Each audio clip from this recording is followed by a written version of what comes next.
Дојде ден да се исправиме, јасно и гласно да се спротивставиме на угнетувањето кое со години го угушува нашиот крик. Ајде да се здружиме сите ние, сите различни и ајде слободно да окажеме се она што не тишти и се она што не радува.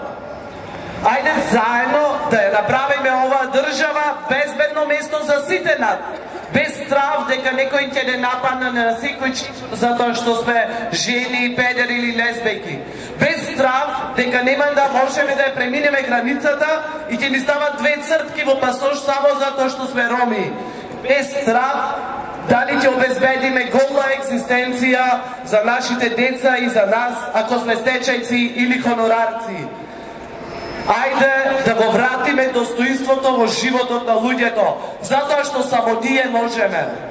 Ајде повторно да го освоиме јавниот простор, не само плоштадот и уништените градски паркови, ами просторот за дебата, за спротивставување на мислења и ставови, без страв дека некој ќе заврши во притвор со казна од 9000 евра или во ендек.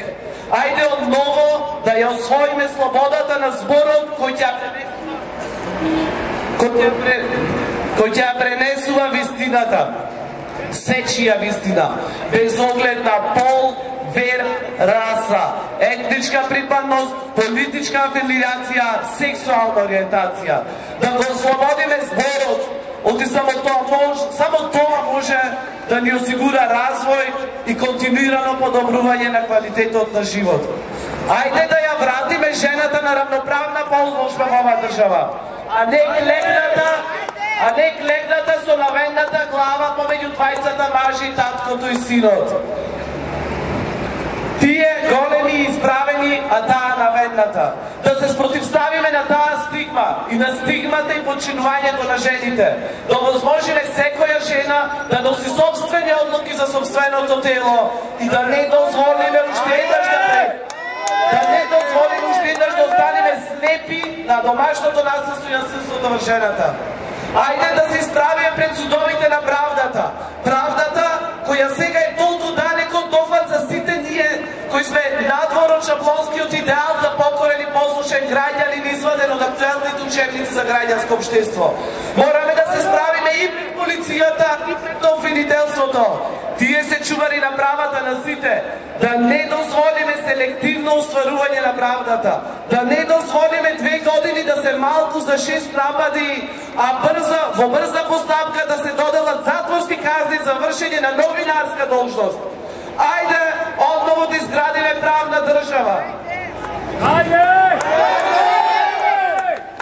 Еднаш, една моја девојка ме праша што направи денес ти за Македонија. Мислев се шегува, може би се шегуваше, ама тоа прашање ми го промени животот. Затоа што после тоа прашање не можева да не мислам која е мојата лична одговорност и кој е мојот личен придонес во креирањето состојбите во нашата држава.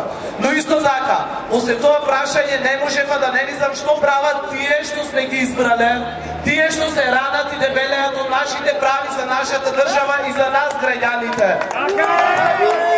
Ајде да не дозволиме да продолжат да штанцат закон по закон со кој ги зацврстуваат неправдите, политичкото насилство, стравот и подчинувањето. Ајде ние заедно да го вратиме граѓанското достоинство и да го вратиме нашиот граѓански суверенитет.